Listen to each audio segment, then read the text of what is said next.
C'est dommage parce que effectivement nous sommes au courant de ça, mais nous sommes nous aussi surpris de l'attitude de ces deux individus-là qui nous pensions, en tout cas il n'y a pas très longtemps, que c'était des citoyens qui aimaient leur pays.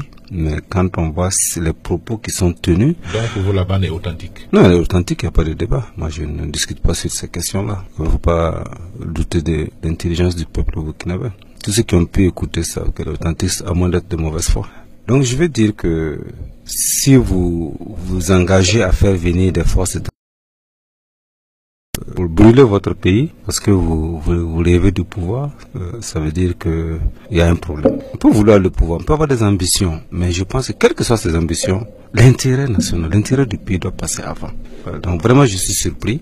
Je les connais tous les deux, très bien d'ailleurs, et vraiment je suis très déçu. Le général Guibi Bassolé avait prévenu, vous avez mis en garde, il avait dit sur les antennes de médias audiovisuels internationaux, je mets en garde ceux qui tenteraient d'exclure certains Burkinabés de la compétition électorale. Oui, mais ça c'est une ambition démesurée, parce qu'à un moment il faut, comme je l'ai dit, s'arrêter et s'interroger. J'ai mon ambition, je veux être président du Faso, mais est-ce que ça a quel prix? Il faut brûler la moitié du pays pour être président sur l'autre moitié qui reste? Je pense que quand même il y a une limite à ne pas franchir, quoi. Je pense qu'il faut savoir raison garder, quelle que soit l'ambition qu'on a. Je pense que nos pays, nos peuples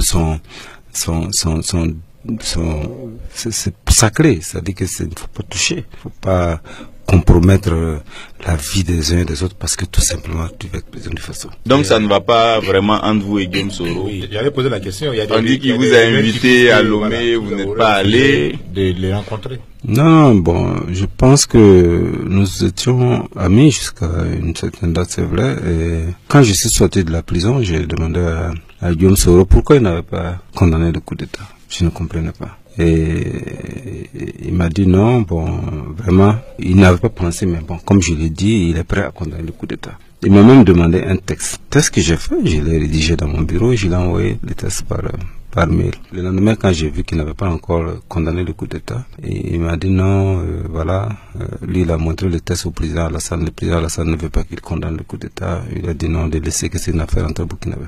Je lui ai dit, mon ami, tu sais, ces gens-là qui sont enfermés dans le camp Navakom là, ils sont finis.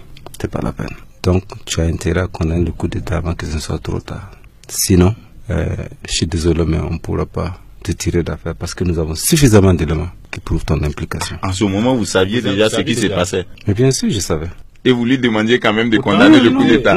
Vous vouliez les tester en fait? Non, non, pas pour voir sa réaction, non. Vous savez, je pense que tout le monde peut faire une erreur. Ouais, je pense que tout le monde peut faire une erreur et que... C'est suffisamment grave, hein? Oui, c'est suffisamment grave. Parce qu'il dit de tuer Salif Diallo. Même moi-même, il a dit de le tuer. Mais on n'a pas entendu ça. Il y avait ça? Bon, dans la partie qui est publique là, il n'y a pas le nom de Yacouba Isaac Zida. Ah non, vous non, pas visé. non, vous n'avez peut-être pas écouté parce qu'il a dit de viser des cibles fortes, surtout le PM. Ouais, c'est vrai, effectivement. Il a dit le PM. Ah, peut-être le premier ministère comme institution. Non, non, non, non, non. En tout cas, c'est vous voulez comprendre ce que vous voulez, mais non, écoutez. C'est votre personne qui était visée. Oui, bien sûr, c'est ma personne qui était visée. Mais ce n'est pas grave. Il a le droit de viser ma personne s'il pense qu'à un moment, bon, ça peut. Qu'est-ce qu'il peut gagner? Mais ce qui est important pour moi, c'est que j'ai toujours tenté de raisonner, quel que soit le niveau d'échéance que vous avez atteint. De mon point de vue, on peut toujours tenter de récupérer les gens. Mais à un moment, quand je me suis rendu compte que vraiment il y avait un entêtement, je l'ai dit clairement, mon cher ami, tu as fait un mauvais choix et ce choix va être fatal.